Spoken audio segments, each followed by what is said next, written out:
Assalamualaikum warahmatullahi wabarakatuh.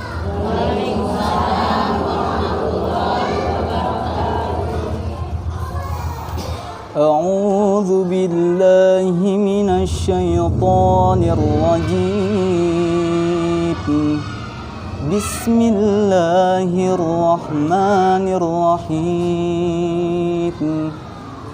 وأقيموا الصلاة وآتوا الزكاة واركعوا مع الراكعين أتأمرون الناس بالبر وتنسون أنفسكم وأنتم تتلون الكتاب أفلا تعقلون واستعينوا بالصبر والصلاة وإنها لكبيرة إلا على الخاشعين الذين يظنون أنهم ملاقو ربهم وأنهم إليه راجعون Sadaqallahul azim. Wassalamualaikum warahmatullahi wabarakatuh.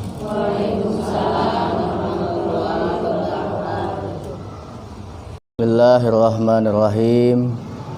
Assalamualaikum warahmatullahi wabarakatuh. Waalaikumsalam warahmatullahi wabarakatuh. Allahumma salli wa sallim wa barik alaihi. Ya Rabbi bil Mustafa balligh maqasidana waghfir lana ma madha ya wasi'al karami.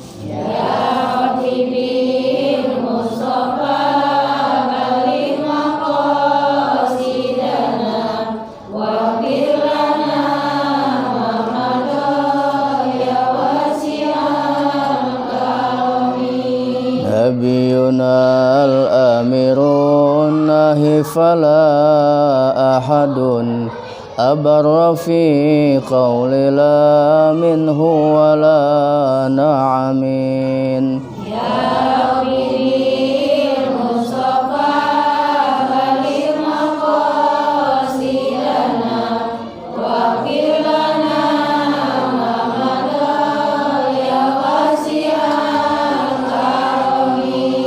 الحبيب الذي ترجى شفاعته لكل هول من الأهوال المقتحمين. يا ربي بالمصطفى بلغ مقاصدنا واغفر لنا ما مضى يا واسع الكرم. اللهم صل وسلم وبارك عليه على هذه النية وعلى كل نية صالحة وإلى حضرة النبي المصطفى رسول الله صلى الله عليه وسلم وعلى آله وأصحابه وأزواجه وأولاده وذريته وأهل بيته الكرام وخصوصا إلى روح شيء لنا ولهم الفاتحة. أعوذ بالله من الشيطان الرجيم. بسم الله الرحمن الرحيم. الحمد لله رب العالمين الرحمن الرحيم مالك يوم الدين إياك نعبد وإياك نستعين اهدنا الصراط المستقيم صراط الذين أنعمت عليهم غير المغضوب عليهم ولا الضالين.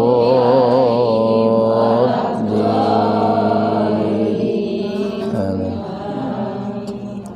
بسم الله الرحمن الرحيم. الحمد لله رب العالمين وبه نستعين على أمور الدنيا والدين wassalatu wassalamu ala asyrafil anbiya'i wal mursalin sayyidina wa maulana Muhammadin sallallahu alaihi wa alihi wasallam wa ala alihi wa ashabihi wa ala sairil anbiya wal mursalin wa man tabi'ahum bi ihsanin ila yaumiddin, amma ba'd. Qalu subhanaka la ilma lana illa ma 'allamtana innaka antal alimul hakim. Qala rabbi shrah li sadri wa yassir li amri wahlul 'uqdatam min lisani yafqahu qawli. Amma ba'du. Para kaum muslimin wal muslimat, wabil khusus ibu-ibu Majelis Ta'lim Miftahul Huda yang insyaallah kita semua senantiasa disayangi, dicintai dan diberkahi oleh Allah Subhanahu wa taala.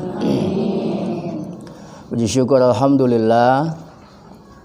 Mari sama-sama kita terus panjatkan kehadirat Allah Subhanahu wa taala atas limpahan karunia nikmah yang dengan nikmat-nikmat itu alhamdulillah seperti biasa setiap malam Rabu kita bisa melangkahkan kaki kita, menggoyangkan pinggul kita menuju ke aula masjid ini untuk melaksanakan salah satu kewajiban kita sebagai seorang muslim atau muslimah, yaitu menghadiri majelis-majelis ilmu. Mudah-mudahan kumpul kita malam hari ini akan berlanjut, kita dikumpulkan bersama di dalam surganya Allah Subhanahu wa taala. Amin. Allahumma amin. Salawat bertangkai salam semoga selalu tercurah limpah untuk junjungan Nabi kita, Nabi besar Muhammad sallallahu alaihi wasallam. Ibu yang dimuliakan Allah, mari sama-sama kita lanjutkan ta'lim kita, kitab Wasiyatul Mustafa li Ali karamallahu wajhah. Bismillahirrahmanirrahim. Qala al-musannif rahimahullahu taala wa nafa'ana bi ulumihi fid dharain. Bismillahi, kami mulai membaca kitab Wasiyatul Mustafa ini dengan menyebut namamu ya Allah, Ar-Rahman yang maha pengasih, Ar-Rahim yang maha penyayang. Ya Aliyu, kata baginda Nabi, ya Aliyu, wahai sahabatku, menantuku Sayyidina Ali karamallahu wajhah, Iza kabbarta apabila engkau bertakbir, lissolati untuk salat, fafarij maka renggangkanlah olehmu asabi'aka akan jari-jarimu, warfa dan angkatlah yadaika akan kedua tanganmu, hazwa mangkibaika seukuran pundakmu. Kemudian wa iza kabbarta dan apabila engkau bertakbir, fadha maka letakkanlah olehmu yaminaka akan tangan kananmu, ala shimalika di atas tangan kirimu, tahta sarwatika di bawah pusarmu gitu ya. Kemudian wa iza raka'ata dan apabila engkau ruku, fadha maka letakkan olehmu yadaika akan kedua tanganmu, ala rukbatika di atas lututmu, dengkulmu ya. Wa farij dan renggangkanlah baina asabi'aka di antara jari-jarimu. Jadi ibu, malam hari ini wasiat dari baginda Nabi kita Muhammad sallallahu alaihi wasallam kepada Sayyidina Ali karamallahu wajhah adalah tentang seputar masalah pelaksanaan ibadah salat. Ya. Kata Nabi, berwasiat kepada Imam Ali, apabila engkau bertakbir, takbir itu Allahu Akbar. Lissolati untuk sholat, maksudnya takbiratul ihram ya. Maka pesan Nabi adalah fafarij asabi'aka. Jadi jari-jari ini kudu direnggangkan, jangan dikepel ya. Kecuali di luar sholat. Kalau di luar sholat boleh ngepel takbir, Allahu Akbar, rame lagi gitu ya. Allahu Akbar, nggak apa-apa kalau di luar sholat. Kalau lagi sholat jangan karena saking sering takbir di luar sholat, Allahu Akbar, sholat begitu, Allahu Akbar. Jangan. Jadi ketika sholat, maka ketika takbiratul ihram, pesan baginda Rasul, jari-jari kita harus direnggangkan. Hazwa mangkibaika, seukuran pundak. Jadi kalau menurut Imam Syafi'i itu posisi jari jempol kita itu di bawah telinga kita gitu. Seperti ini. Allah itu kena ya. Direnggangkan. Ingat jangan dikepel. Oh, ya. Gitu ya, Allahu Akbar. Namanya takbiratul ihram. Dan ingat, takbir dalam sholat itu ada dua. Pertama takbiratul ihram, yang kedua takbiratul intiqal. Takbiratul ihram hukumnya wajib, termasuk dalam bagian dari rukun sholat. Wajib mengucapkan Allahu Akbar. Takbir itu mengucapkan Allahu Akbar. Kalau tasbih subhanallah, kalau tahlil la ilaha illallah. Jadi wajib mengucapkan takbiratul ihram, Allahu Akbarnya yang wajib. Adapun mengangkat tangan ini sunnah. Jadi kalau kita lihat ntar ada orang sholat takbirnya tangannya agak direnggangin, ya gak apa-apa, biarin aja gitu ya. Atau dia takbirnya nggak begini, dia begini nih ke atas, Allahu Akbar, nggak apa-apa. Macam-macam orang, ada takbirnya yang begini, set, ya orang mau kuda-kuda latihan silat. Ada orang yang sekarang cepet banget begini, Allahu Akbar, nggak apa-apa, biarin. Kita nggak usah apa namanya, nggak usah komentarin, nggak usah, biarin aja gitu. Itu nggak batalin sholat gitu ya. Yang penting yang wajibnya itu kita mengucapkan lafaz Allahu Akbar. Nah karena ini rukun, maka Allahu Akbar harus pas makharijul hurufnya. Ditekan, ada tasdidnya, Allah, dipanjangin, Allahu Akbar. Kalau salah ya salah, nih nggak sah sholatnya. Umpamanya Allahu Akbar, ya salah. Jadi harus pas Allahu Akbar. Dan sunnah posisi tangannya kata Nabi tadi direnggangkan jari-jarinya, gitu. Allahu Akbar. Paham Bu ya? Ya. Nah kalau takbir intiqal itu takbir perpindahan dari satu rukun ke rukun lain, menandakan kita pindah rukun. Itu namanya disebut takbir intiqal. Intaqala yantaqilu intiqalan, perpindahan. Maka kita ketika selesai dari berdiri mau ruku, biasanya Allahu Akbar. Ini namanya takbir intiqal. Nah, ini hukumnya sunnah, enggak wajib. Yang wajib itu hanya takbiratul ihram. Kalau takbir intiqal sunnah. Ya, sunnah. Enggak apa-apa, enggak baca juga enggak apa-apa. Cuman kalau kagak baca takbir intiqal, ribet, bingung perpindahannya, kitanya gimana gitu ya. Kagok, bener, kagok. Makanya walaupun sudah dibaca takbir intiqal namanya. Tapi tidak semua apa namanya, dalam sholat perpindahan rukun itu membaca takbir. Ada satu yang beda, ketika bangun dari ruku. Kalau bangun dari ruku bacanya apa? Sami Allahu liman. Satu beda nih. Kalau yang lain Allahu Akbar, Allahu Akbar. Cuman pas bangun dari ruku doang, Sami Allahu liman. Ada yang nanya, kok beda? Kok ini satu beda, ini ada apa ini? Gitu. Yang lain Allahu Akbar, kok ini sami Allahu liman hamidah. Dalam sebuah berita ceritakan bahwa dulu ketika Rasulullah SAW mengerjakan sholat subuh dengan para sahabat biasa. Ini tumben-tumbenan. Ini ya sahabat Imam Ali karramallahu wajhah, tumben-tumbenan rada kesiangan. Kesiangan beliau itu ya nggak bisa bareng sama Nabi gitu. Beda sama kesiangan kita. Kalau kita memang benar-benar kesiangan gitu bangunnya ya. Kesiangan. Beliau kesiangan, ketinggalan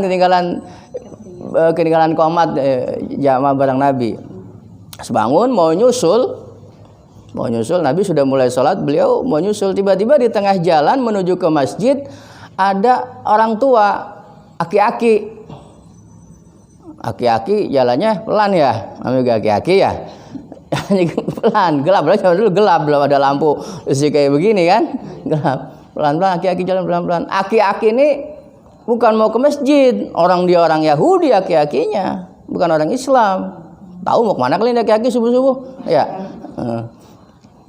Pas mau Sayyidina Ali mau ke masjid buru-buru, depan ada aki-aki jalannya pelan banget. Nah, disinilah beliau menunjukkan adab beliau. Walaupun itu aki-aki di depannya orang Yahudi, tapi tetap beliau kagak mau duluin, nggak mau ngelancangin. Tuh aki-aki diikutin dari belakang sama Sayyidina Ali. Jalannya pelan jasa lagi, diikutin pelan. Akhirnya saat itu Rasul dengan para sahabat sudah selesai dari berdiri, kemudian ruku.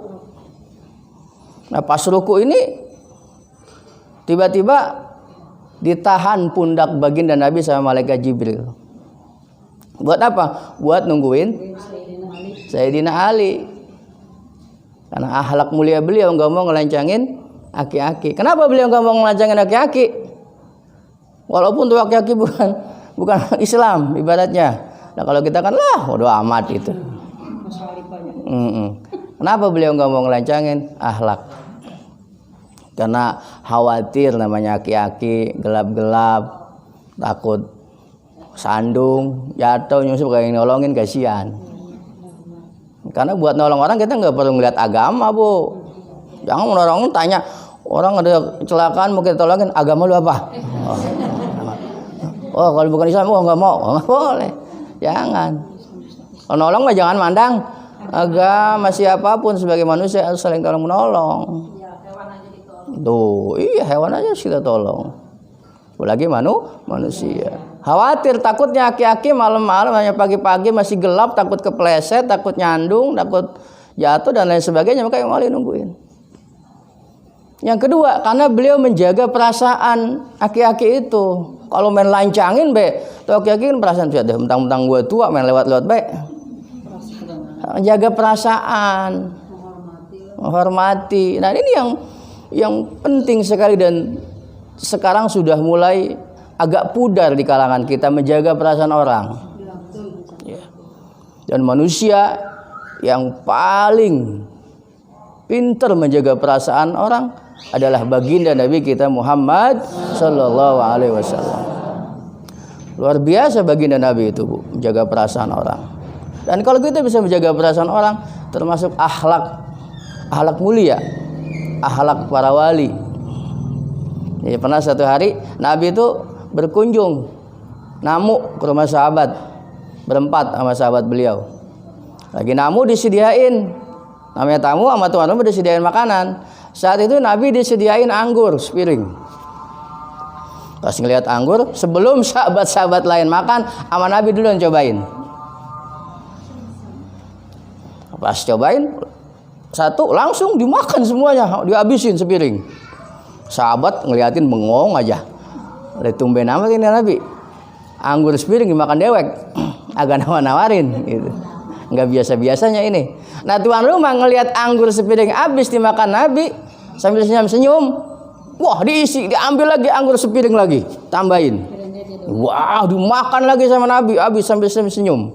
Sahabat makin heran. Wah, 2 piring habis anggur. Agak nawarin aja.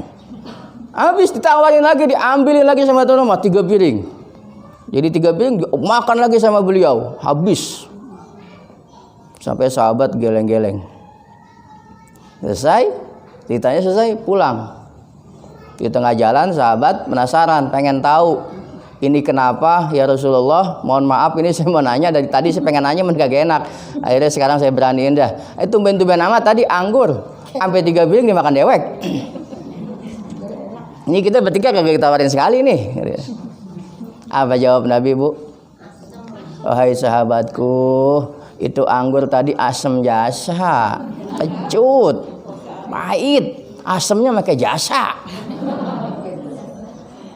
Asamnya itu banget, asam kecut. Kalau kamu yang makan pasti kagak nahan rasa asamnya.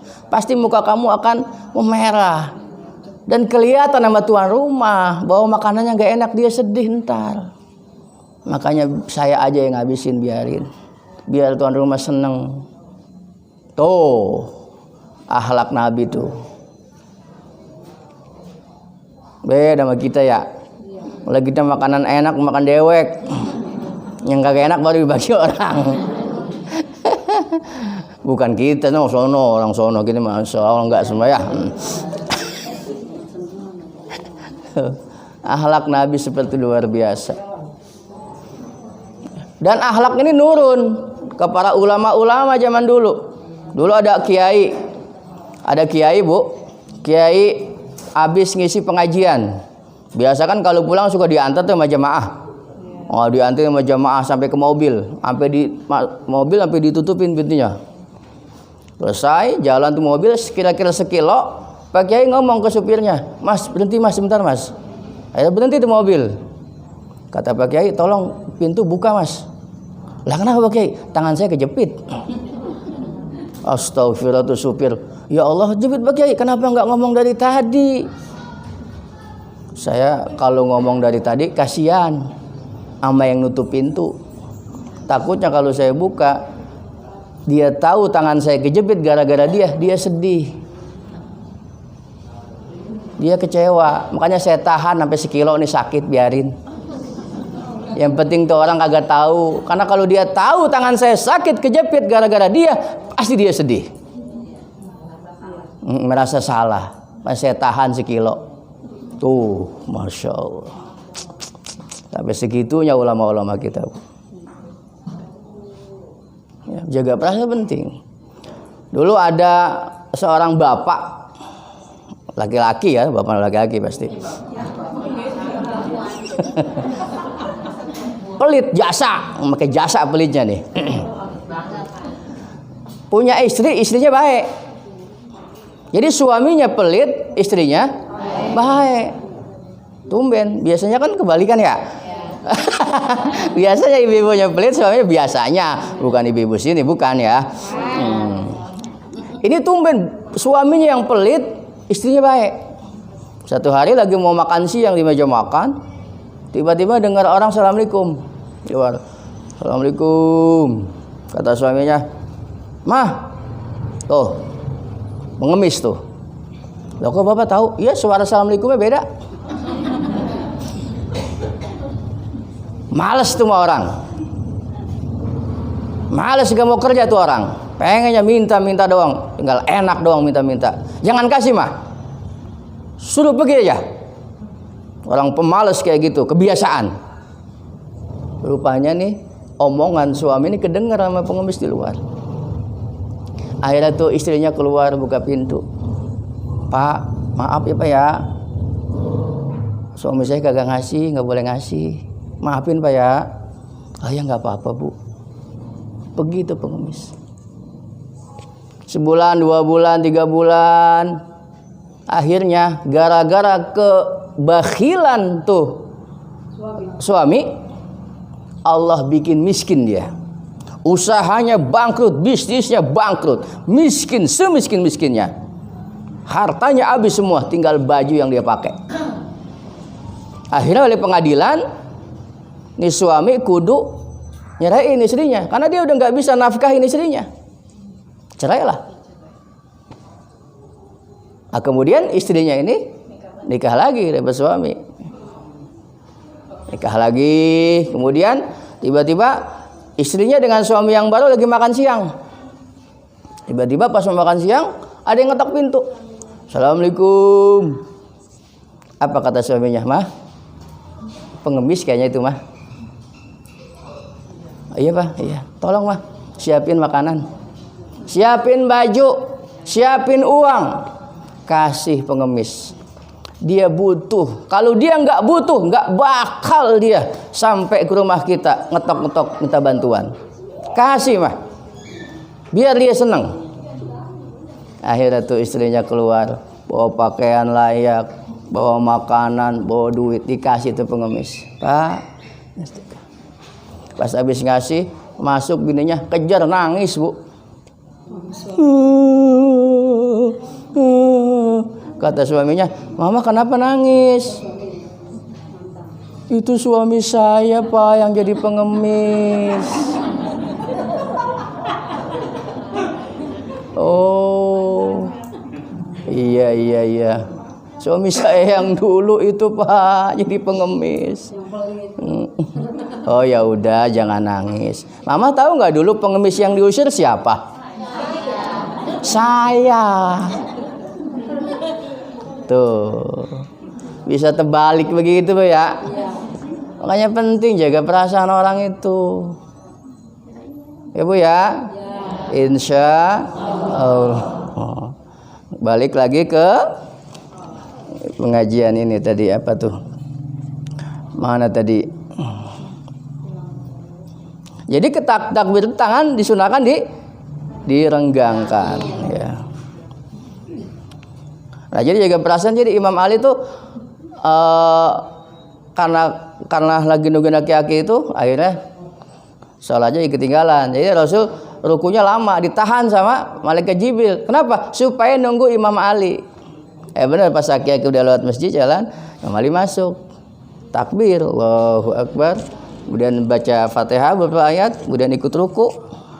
Nah, pas ikut ruku baca tasbih, lalu Nabi bangun. Sami Allahu liman hamidah. Itulah sejarahnya kenapa ketika bangun di ruku mengucapkan Sami Allahu liman. Dari sini kemudian batasan orang bisa dapat jamaah atau tidak itu dari ruku. Kalau dia bisa ikut ruku bareng imam, maka dia bisa dapat jamaah 1 rakaat bareng imam. Batasnya di ruku. Ibu ya. Kemudian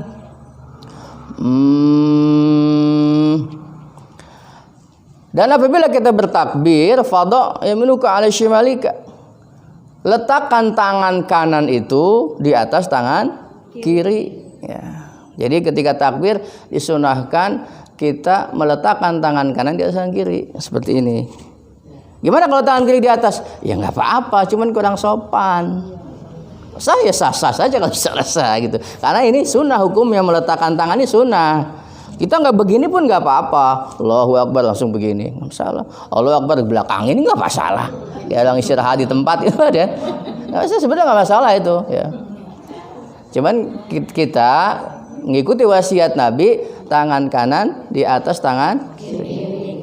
Dan tetap ketika menjatuhkan tangan didahulukan tangan kanan, karena segala sesuatu sunnah mendahulukan yang kanan. Jadi ketika Allahu Akbar, tangan kanan jatuhin dulu. Cuman jangan langsung sedekap, cuman direnggangin begitu. Allah. Kemudian tangan kiri ngikut. Biar ya, jadi Allah. Tangan kanan jatuhin duluan, tangan kiri ngikutin, kemudian ditekep sama tangan kanan biar ya, bareng. Jadi pas Allah niat di hati, tangan kanan jatuhin duluan, tangan kiri ngikut, tekep sama tangan gitu. Ya. Jadi nggak usah putar-putar begini, pusing nanti ya. Udah biasa aja.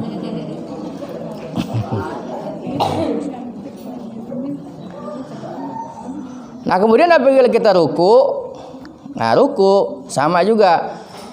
Ya. Meletakkan kedua tangan kita di atas lutut sambil merenggangkan jari-jari tangan. Jadi kalau nggak direnggangin ya bingung kita nempelin rukunya ya. Direnggangin.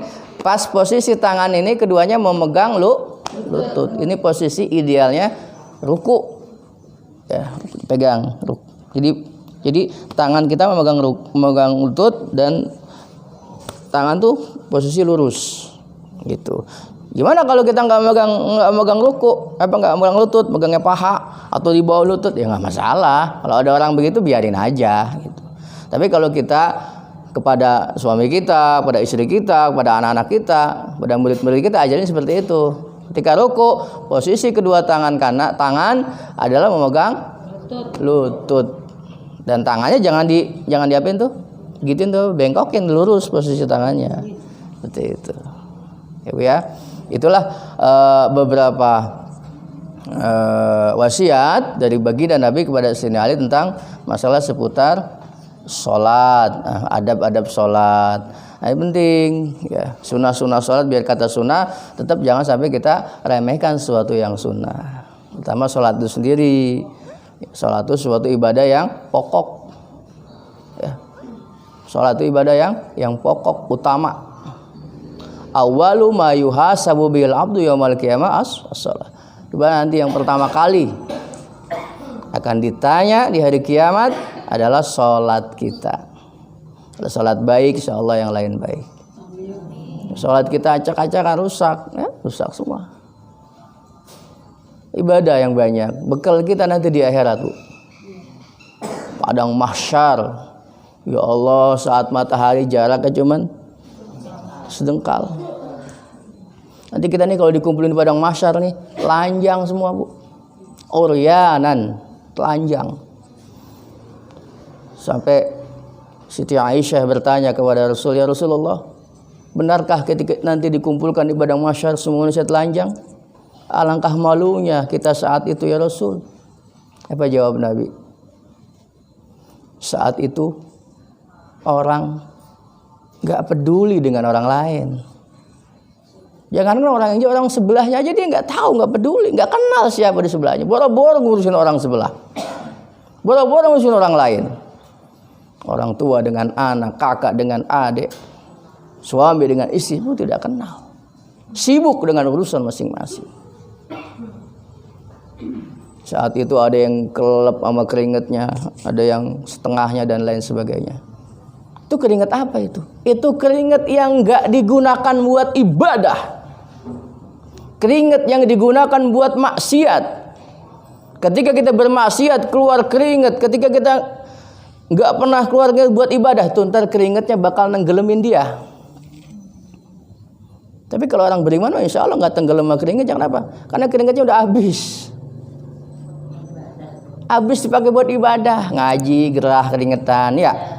Sholat keringetan, ibu nyetrika, nyuci baju, masak keringetan, itu keringet ibadah. Suami kerja nyari nafkah, nyangkul, segala macam kerja untuk keluarga, ibadah, keringetnya keringet ibadah. Makanya orang beriman ntar di akhirat di padang mahsyar nggak keringetan, nggak ada yang tenggelam, keringetnya udah habis. Tapi orang-orang yang tidak pernah mengeluarkan keringat untuk ibadah, atau dia berkeringat dalam melakukan maksiat, maka keringat itu nanti akan menenggelamkan dia di padang mahsyar. Nauzubillah. Makanya kalau sholat tapi keringetan nggak apa-apa. Yang ngaji keringetan nggak apa-apa, bagus. Yang ngabisin keringat kita ntar. Jadi ntar di padang mahsyar udah nggak keringetan lagi. Amin. Ya Rabbal. Oh, begitu. Ya. Dan ntar padang mahsyar itu aus, sahabat nanya, tadi padang mahsyar orang bagaimana? Apa tetap aus, lapar? Iya, nanti kita aus, lapar di sana. Bahkan hausnya di padang mahsyar, laparnya di padang mahsyar berbeda dengan lapar dan hausnya kita saat ini. Gimana nggak aus, Bu, orang matahari segini? Udah di ujung tenggorokan, nggak bisa dibayangkan hausnya gimana. Tapi itu bagi orang-orang yang tidak punya amal soleh. Bagi kita orang-orang beriman, insya Allah rasa lapar dan haus akan ditolong oleh Allah Subhanahu Wa Taala.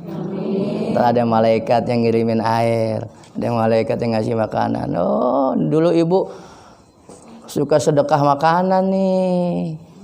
Kalau ada orang kerja bakti suka ngasih makanan, ada kegiatan di masjid di mana suka bawa makanan, suka bawa minuman, pengajian suka bawa makanan, itu jangan dianggap sepele itu. Orang-orang yang di dunia suka ngasih makan, suka ngasih minum orang lain, itu entar ada balasannya di akhirat. Ada tamu datang dikasih minum, dikasih makan, jangan dianggap sepele itu. Ada balasannya semua nanti dari Allah. Yang suka ngasih baju, nyumbang pakaian, nyumbang sarung, nyumbang celana, entar yang telanjang dipakein baju kita, dipakein sarung, dipakein celana. Karena di dunia suka nyumbang. Orang-orang kausan kita mah kagak. Iya, orang-orang lapar kita mah kagak. Tuh. Makanya beruntunglah jadi orang-orang beriman.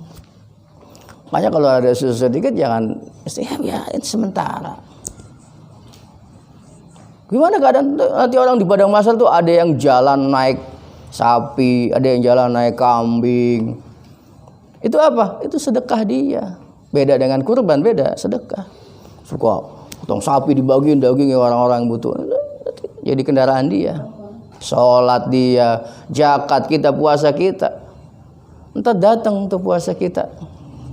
Maaf ya Bu, dulu Ibu nggak bisa makan siang-siang, nggak bisa minum siang-siang. Beda sama orang-orang bebas.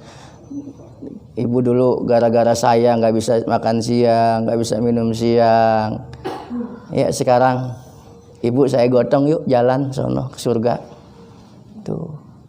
Ibu ada puasa datang, sholat datang. Bu, maaf ya, dulu gara-gara saya Ibu harus sehari 5 kali bangun buat sholat. Lagi santai, lagi enak-enak tuh bangun, sholat tahajud, sholat subuh. Lagi enak-enak tidur siang, bangun harus sholat zuhur. Lagi asar, enak-enak rebahan, bangun khusus sholat asar. Maaf ya, gara-gara saya Ibu dulu sampai sering sholat. Keganggu waktu istirahatnya, keganggu waktu santainya. Sekarang saya balas, ayo Ibu pengen apa, ayo saya antar ke surga. Digotong kita bisa tuh sholat, ada yang jadi mobil, ada yang jadi motor, ada yang jadi kendaraan, macam-macam.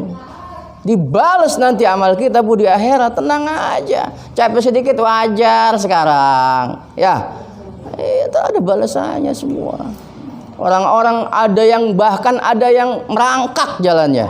Bahkan yang lebih menyerikan, kata Nabi, nanti di padang mahsyar ada orang yang jalan pakai wajahnya. Abu Hurairah berkata, ya Allah, ya Rasul, benarkah ada orang berjalan dengan wajahnya? Iya. Kalau Allah bisa menjalankan manusia dengan kedua kakinya, sangat mudah buat Allah menjalankan orang dengan wajahnya. Ya jalan wajahnya bukan seret-seret gitu. Iya. Nauzubillah min dzalik. Nabi manggil Muaz, ya Muaz ini. Sambil meneteskan air mata, Nabi menceritakan tentang keadaan hal ihwal orang dibangkitkan di padang mahsyar. Ada 10 macam keadaan orang dibangkitkan di padang mahsyar. Ya Muaz, nanti manusia dibangkitkan di padang mahsyar ada 10 rupa. Ada yang orang dibangkitkan wajahnya berbentuk seperti kera, monyet. Siapa mereka? Orang-orang yang ketika di dunia suka mengadu domba, suka memfitnah, suka menggunjing dan lain sebagainya. Nanti dibangkitkan wajahnya menjadi kera. Ada orang dibangkitkan wajahnya seperti babi. Siapa mereka? Orang yang suka memakan hak orang lain dengan cara yang batil, mencuri, menipu, merugikan orang lain. Nanti jadi babi wajahnya. Ada yang nanti buta matanya dibangkitkan. Jadi kalau orang-orang yang sekarang melihat, jangan harap di akhirat dia bisa melihat. Belum tentu. Karena ada orang yang di dunia melihat, dibangkitkan di alam akhirat. Padang mahsyar buta matanya. Dan orang-orang yang buta di dunia belum tentu di akhirat buta. Bisa jadi dia melihat. Siapa orang yang dibangkitkan buta? Orang-orang yang ketika memutuskan suatu perkara tidak adil, zalim kepada orang lain. Ada orang yang dibangkitkan budeg, bisu. Siapa mereka? Orang-orang yang ibadahnya ria, tidak karena Allah. macam-macam itu. Ada orang di bagian lidahnya julur, panjang. Siapa mereka? Ustadz Kiai. Kenapa? Ya mereka menyampaikan kebenaran, ngajak orang berbuat, tapi nggak ngelakuin. Lidahnya julur. Jangan kira Ustadz kagak ada, sanksinya ada. Ada orang yang dibangkitkan dipakein jubahnya dari api, meleleh tubuhnya, dipakein lagi. Siapa mereka? Orang-orang yang sombong, angkuh, belagu, macam-macam manusia itu. Ya, mudah-mudahan kita dibangkitkan dalam keadaan mendapatkan syafaat, pertolongan dari Allah Subhanahu Wa Taala. Ngeri kalau cerita padang mahsyar. Ya makanya sedekah kita, ibadah kita, insyaallah. Gak apa-apa capek-capek sekarang sebentar, berlelah-lelah sebentar, ya. Berpayah-payah saat ini sebentar, nggak lama kita hidup, nggak lama.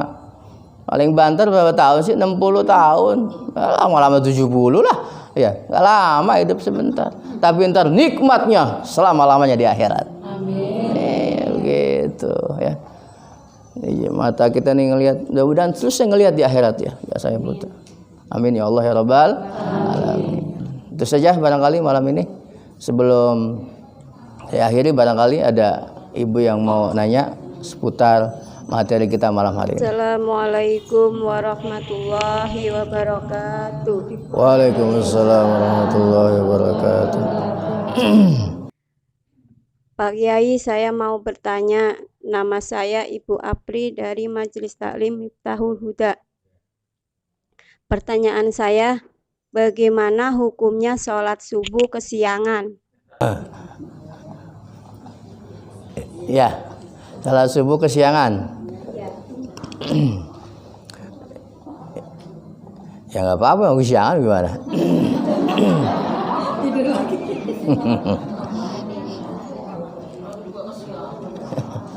Ya itu pertanyaannya mewakili kita semua ya. Sering kesiangan. Jadi kalau kita subuh kesiangan, tapi siangnya betul-betul kesiangan. Yang dimaksud kesiangan tuh nggak ngedengar azan, nggak ngedengar alarm, bener-bener pules, kebluk ya, apa pules ya. Bangun jam 7, jam 8, nah, kita bangun. Ya sudah bangun, wudu, subuh, apa? Iya walaupun jam 11. Ya, kalau jam 8 di pagian, walaupun jam 11 itu subuh, walaupun jam 1, berarti kita habis sholat zuhur, sholat subuh. Iya, qadha namanya ya, apa-apa. Jadi kita subuhnya kalau kesiangan, ya subuhnya pas kita bangun, itu namanya kesiangan. Cuman jangan tiap hari, namanya kesiangan mah yang jarang. Bukan tiap hari mah namanya demen itu ya. Jadi kalau kesiangan sholatnya, kita ngerjainnya pas kita bangun, nggak apa-apa. Jangan sampai nggak dikerjain. Ya, Bu ya? Ya. Yang lain? Assalamualaikum warahmatullahi wabarakatuh. Waalaikumsalam warahmatullahi wabarakatuh. Dengan saya Ibu Musrifah mau menanyakan bagaimana hukumnya sholat seseorang yang sambil memegang Al-Quran atau menggendong bayi. Terima kasih. Assalamualaikum. Waalaikumsalam. Jadi orang sholat bawa Quran sama gendong bayi gitu ya. Ya biasa orang kalau yang megang Quran mungkin hafiz Quran atau lagi mau menghatamkan Quran. Jadi dia pengen sholatnya baca ayat Qurannya yang diterusin sama, yang didawamin sama orang itu gitu ya. Nggak apa-apa. Jawabannya nggak apa. Ya, bahwa pas baca dilihat gitu, dibaca, bawa Quran, ditaruh di sini atau yang kecil taruh di kantong ya bisa. Jadi pas nanti selesai baca Fatihah, dia mau baca suratnya yang nurusin dersnya dia, bacaan dia dibuka, baca selesai, taruh lagi, kemudian dia ruku, nggak apa-apa. Ya. Pegang nggak masalah, pegang tangan nggak masalah, gitu. Nggak apa-apa. Yang penting kita tidak bergerak dalam satu rukun tuh bergerak lebih dari 3 kali berturut-turut. Ya. Umpama nih, habis baca Fatihah kita ngambil Quran, taruh lagi, ambil lagi, taruh lagi, ambil lagi. Itu gerak-gerak itu nggak boleh. Tapi yang penting sekali, 2 kali nggak masalah. Apa ya? Terus kalau gendong bayi, tergantung. Kalau bayinya perempuan nggak masalah. Tapi kalau bayinya laki-laki dan belum dikhitan, maka bayi yang belum dikhitan itu masih tahammulun najis, masih bawa-bawa najis. Jadi kalau laki-laki belum dikhitan, dia masih bawa-bawa najis. Dia tidak boleh digendong. Ya, berarti kita sholat bawa-bawa najis.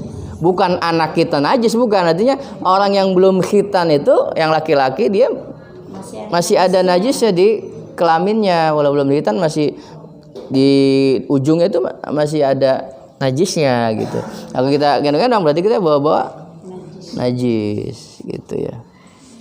Ya makanya kalau anak-anak kecil ya, yang laki-laki yang belum dikhitan itu kalau kita sholat umpama juga lagi sujud, dia naik ke punggung kita, naik kuda-kudaan, sampai kita berdiri lagi dia gelantung, nah itu batal salatnya. Itu sama dengan tahammulun najis, bawa-bawa najis. Tapi kalau sekedar sentuhan itu nggak masalah. Kalau sekedar nyentuh mah yang nggak boleh itu yang bawa-bawa, berarti dia gendong-gendong. Iya, tapi kalau sekedar bersentuh nggak batal salatnya. Nah, kalau yang belum dihitan itu najisnya bukan keluar, dia nempel di kemaluan. Yang belum laki-laki ya, yang laki-laki yang belum dikhitan itu dia walaupun pakai pampers kan dengan belum dikhitannya dia najisnya masih nempel, masih ada. Kalau laki-laki loh ya. Kalau perempuan otomatis sudah dihita. Perempuan nggak nyumpel air seninya. Kalau laki-laki kalau dia belum dihitan nyumpel, masih ada di dalam kelopok itu ya, kelopaknya ujungnya itu. Yang lain?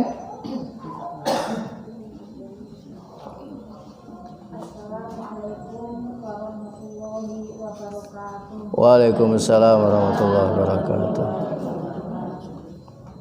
Nama saya Bu Aisyah. Saya dari Majelis Taklim Miftahul Huda. Pak Yai, saya mau nanya, bagaimana bila sedang sholat lalu lupa jumlah rokaatnya? Dan bagaimana bila sedang sholat tiba-tiba pengen buang angin? Apa ditahan atau dibatalin sholatnya? Ya, di sholat kita suka lupa ini udah berapa rakaat ini ya, 2 apa 3 apa 4. Pernah ngalamin, pernah Bu ya? Iya pernah. Iya saya juga pernah itu mah ya.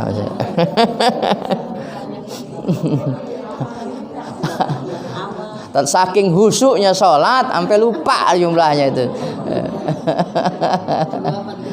2 apa 3. Nah kalau kita ngalamin kejadian seperti itu di tengah-tengah sholat kita lupa ini saya udah rakaat berapa ya, maka diambillah bilangan yang paling kecil. Kalau kita lupa antara 2 sama 3 berarti ya 2. Lupanya 3 apa 4 ya berarti 3. Maka diambil yang kecilnya saja. Ambil kecil. Saya lupa 2 apa 3 ya? Berarti 2 sudah. 3 apa 4? Ya 3 berarti sudah. Nah, diambil bilangan terkecil. Kemudian nanti ingat nih, nanti setelah selesai tasyahud akhir, sebelum kita mengucapkan salam, menyelesaikan sholat, kita disunahkan sujud sahwi. Karena kita lupa. Jadi sujud sahwi itu selain lupa untuk kunut, terus lupa tasyahud awal, juga kalau kita lupa jumlah rakaat sholat, itu dianjurkan sujud sahwi. Jadi masih satu diambil rakaat terkecil, kemudian setelah tahiyat akhir sebelum salam kita sujud sahwi. Gimana kalau nggak sujud sahwi? Ya nggak apa-apa. Gitu. Tapi abdulnya sujud sahwi. Sujud sahwi bisa kan dua kali sujudnya.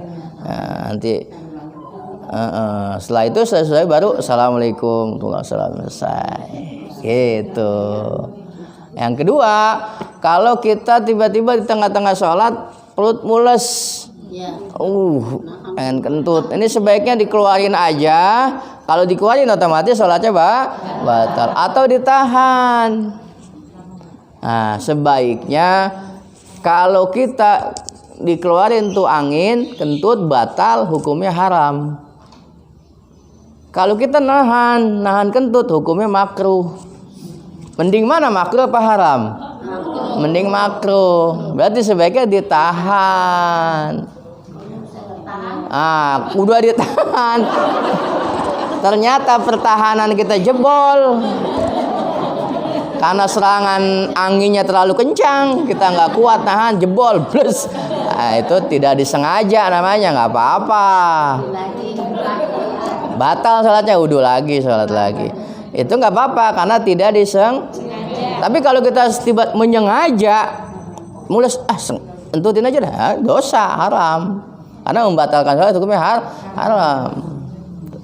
Nah, ya boleh ditahan saja, walaupun makruh, tahan. Membatalkan karena diganggu kucing bagaimana? Diganggu apanya? Oh, itu batal. Menyengaja itu betul. Hah?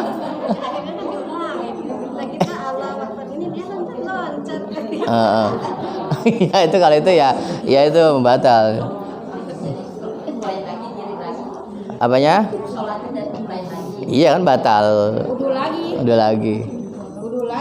Yang kentut yang tadi yang kentut. Yang mana nih?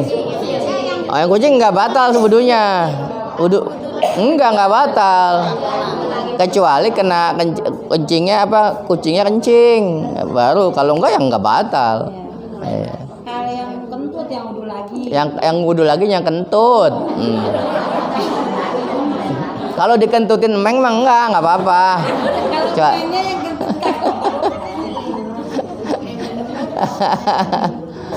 Udah? Ya paham Bu Asia? Ya. Aisyah. Ya Ibu Aisyah ya. Ya sama-sama. Waalaikumsalam warahmatullahi wabarakatuh. Sudah Bu ya? Alhamdulillahirabbil wa'fu anna ya karim wa'fu anna ya Allahumma shalli wa sallim ala sayyidina Muhammadin fil awwalin wal akhirin wa barik wa sallim wa radhiyallahu ta'ala an kulli sahabati Rasulillah ajmain. Alhamdulillahirabbil alamin. Allahumma shalli wa sallim ala sayyidina Muhammad wa ala ali sayyidina Muhammad. Salatan tunjina biha min jami'il ahwali wal afat, taqilana biha jami'al hajat, tahruna biha min jami'is sayyi'at, tarfa'una biha indaka 'alad darajat, wa tuballighuna biha aqsal ghayat min jami'il khairati fil hayati wa ba'dal mamat. Allahumma ighfir lana dhunubana wa liwalidina warhamhum kama rabbawna shighara wa li jami'il muslimin wal muslimat wal mu'minin wal mu'minat al ahya'i minhum wal amwat. Allahumma inna nas'aluka ridhaka wal jannah wa na'udzubika min sakhatika wan nar. Allahumma anfa'na bima 'allamtana wa 'allimna ma yanfa'una innaka antal alimul hakim. Rabbana atina fid dunya hasanah wa fil akhirati hasanah wa qina adzabannar. Walhamdulillahi rabbil alamin. Subhanakallahumma wa bihamdika asyhadu an la ilaha illa anta astaghfiruka wa atubu ilaik. Allahul kafi rabbunal qasadnal kafi wajadnal kafi likulin kafi kafanal kafi wa ni'mal kafi alhamdulillah. Rina suratul mustaqim. Wassalamualaikum warahmatullahi wabarakatuh.